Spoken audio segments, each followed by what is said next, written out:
Hi everyone, welcome to Challenge My YouTube channel. And for those of you who've never been here, on this channel, I talk about business, finance, and life in general. And in this particular video, I'm going to be talking about mindset. What does mindset mean to you? I chose this topic purely because it governs everything that we do in life. 99.9% of the things that we do in life are governed by our mindset. So, according to the Oxford English Dictionary, mindset is defined as an established set of attitudes held by someone, which essentially means having the understanding of assumptions, beliefs, and teachings or experiences that we've had throughout our lives, which could be through society, culture, school. Well, school could be the same as society. Things that we read, the things that we believe in. So it's having those things that are going to build your mindset, that are going to enable you be a better person. See how you meet your needs, you meet your wants, how you interact with others, whether from a business point of view, personal point of view, relationship point of view, how you view money. And money is a big aspect around mindset, because some people think money is the end goal, when actually money is a tool that you use to better your life, do the things that you want to do in life. I always used to think that money was the end goal. Like, let's say I need to make £1,000. When you make £1,000, and what's next? So it's having that understanding that money is a tool, that when you make that £1,000, what are you going to do with £1,000? Are you going to pay off your rent? Are you going to be able to go to the gym, go to a spa, go out for a meal, invest that money? You're using money as a tool to better yourself. Now, this particular video, I'm going to be talking about two things around mindset: the growth mindset and the fixed mindset. The aim is to be able to have a growth mindset as opposed to a fixed mindset, because having a growth mindset helps us get to the next level, helps us be better people, both from a business point of view and a social point of view, and also a personal point of view. So having that growth mindset of how you see things is going to enable us, or enable anyone, be a better person. For example, so I'm going to be talking. So it's going to be 5 aspects around growth mindset, which I'm going to be explaining in a fixed mindset as well. So aspect number 1 is I can learn anything, as opposed to a fixed mindset where it says no, I stick to the old methods.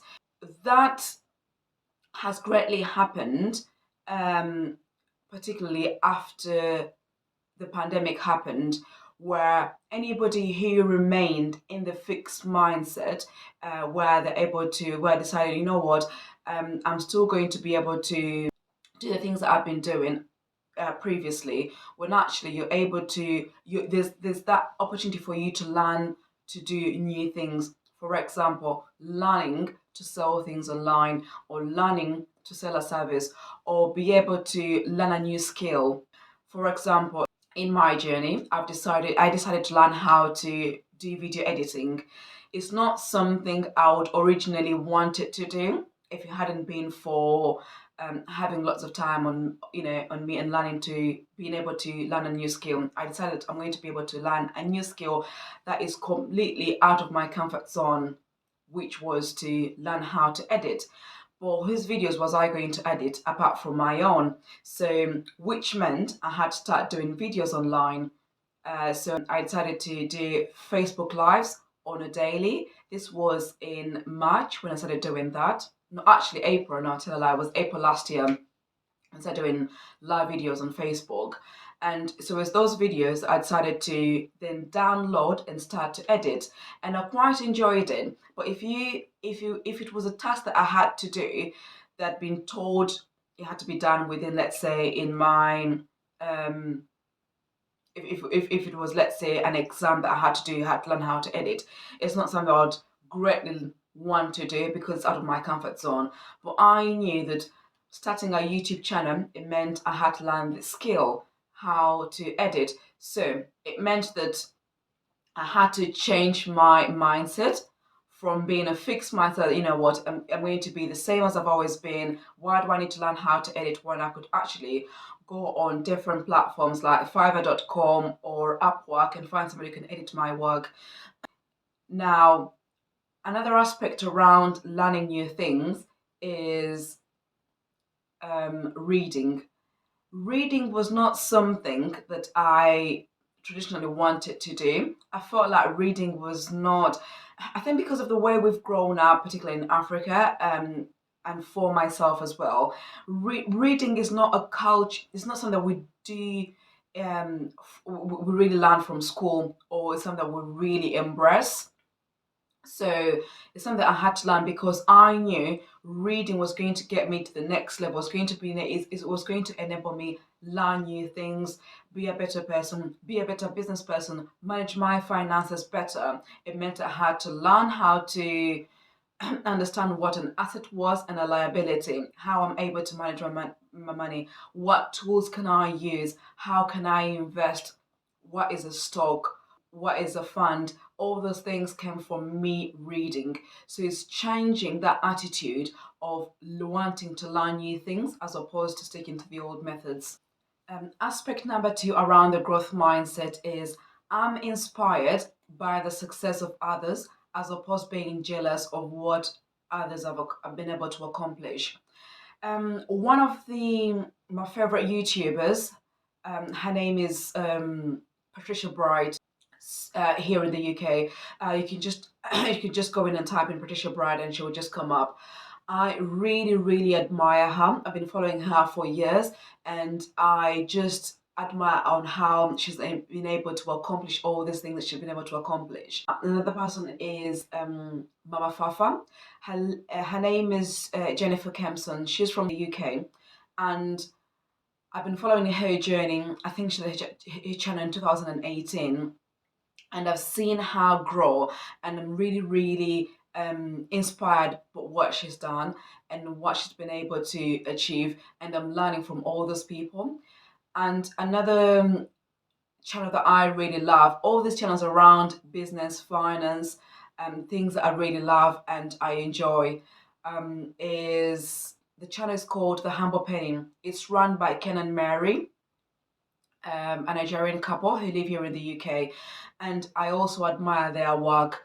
So it's these three people that I really, really admire because doing things that I really, really want. I am greatly inspired by them as opposed to being jealous because just not going to get you anywhere. I could just easily send in not an email, but could just comment on their videos and they could get back to me, within a split second or within a day, and they might advise on something. What they advise, not necessarily what I do, but it's having that understanding that you have someone that you can look up to and you can actually contact them and they can get back to you. So that greatly, greatly inspires me, and that's one thing that I also want to inspire other people to do to be the best that they can be. Aspect number three is challenges help me to grow, as opposed with a fixed mindset where challenges just mean that's it. I can't continue from there on. If I face that hurdle, that's it. I can't continue. So, quick story time. Um, when I was ordering more products for my Amazon business, which is scrub trousers that I sell on Amazon, I split up my inventory. So one inventory was going to come by air freight, and the other inventory was going to come by sea freight. My sea freight, my sea freight inventory ended up being damaged by UK customs, which meant I had no products to sell. All my products were running out of stock, and I had no more products to sell. So anybody who ordered first something of that nature, some people, sorry, I keep clearing my throat, so I've got a cold coming on. Anybody who would be in my shoes would be like, you know what is the point? What is the point of carrying on with this? If this has happened, what makes me think it won't happen again?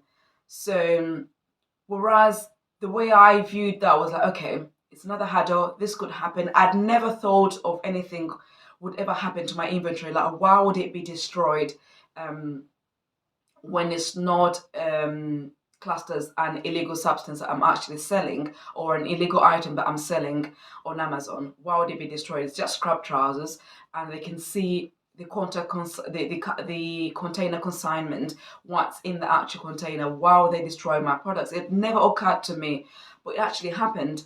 But that meant that it made me think, what is the next step? What can I do next? Where can I get the help? How do I go about speaking to my freight forwarder to find out what is the next step? Do we wait for UK Customs to reimburse, which they actually did, although it was not the amount I expected, in the sense that it was way below what I expected. But that didn't deter me from actually carrying on and producing more products, or going ahead and creating more inventory for my Amazon store.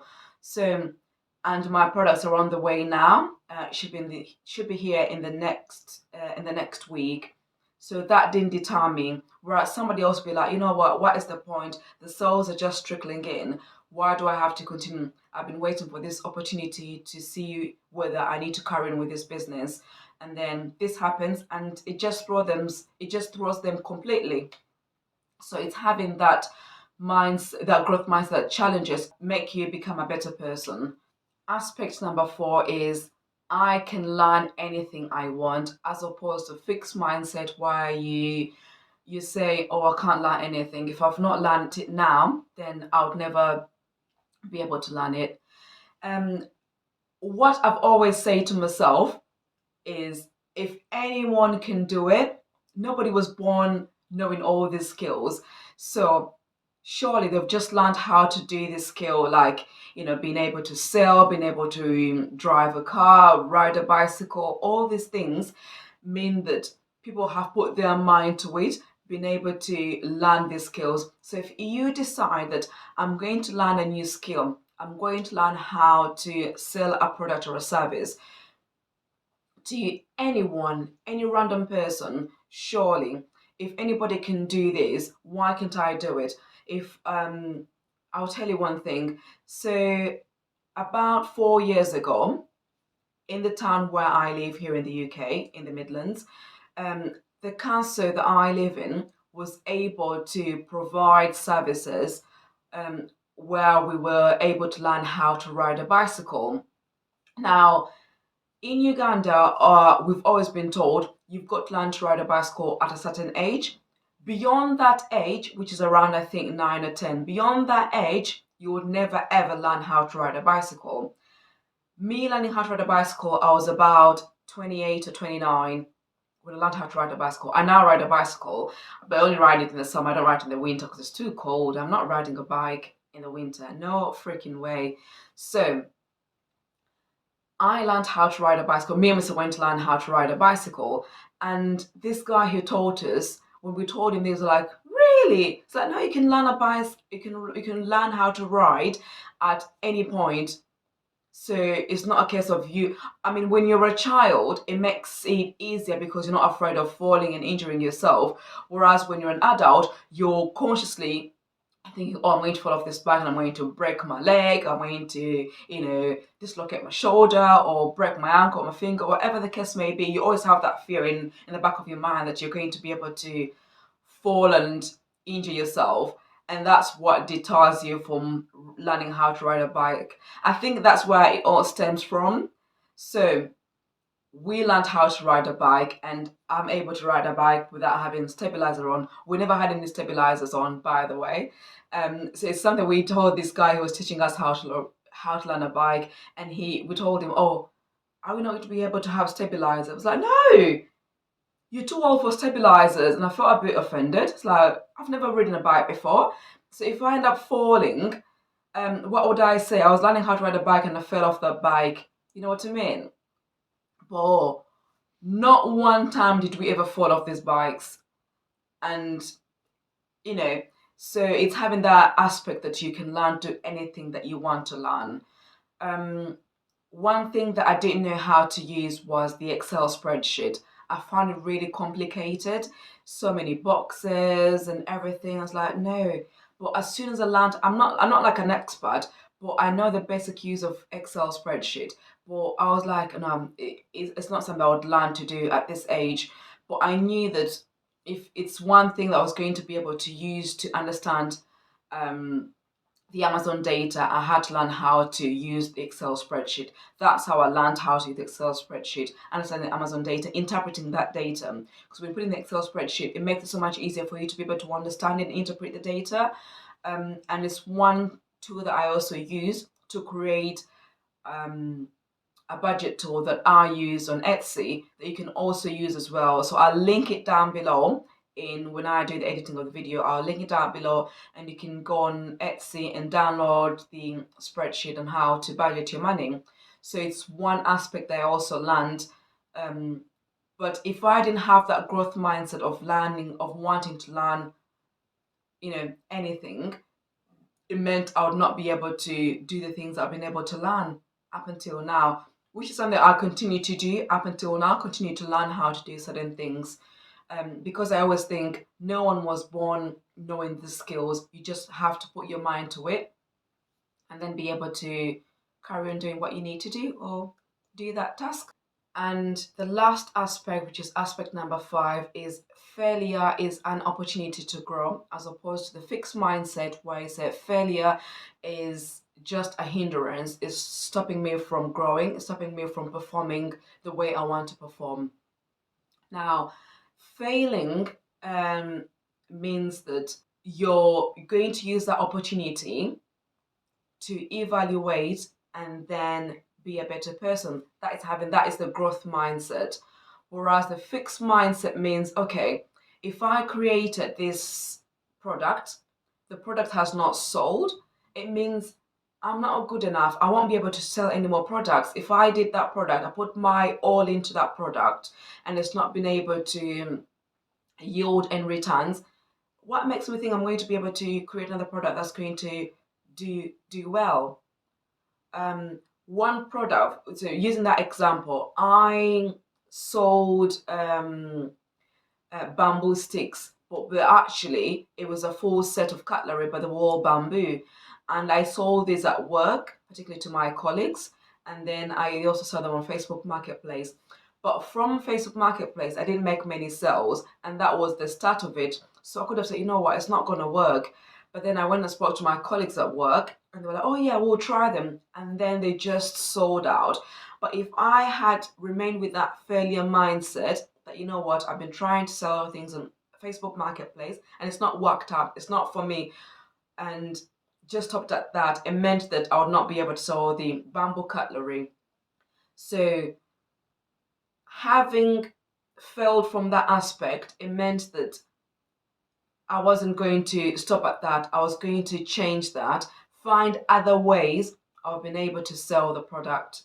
So I say all this to say that we have to shift our mindset. We can't just have that fixed mindset. Otherwise, we're not going to grow. We're not going to become better people. We're not going to be able to advance. We're not going to be able to learn more skills and be better business people, better people socially, um, and also being able to manage our finances better because having a mindset around money where you say money is the root of all evil. People who are rich or wealthy, they have no morals. Money is not the end goal. Money is always a tool that you use to do the things that you want to do in life, the things that you enjoy doing with your family, with yourself, with your friends, whatever you want to do. Money is a goal that you actually use to better yourself. So, like I always say, visualize your higher self, be the change that you want to be, and that's it. See you again, and bye bye.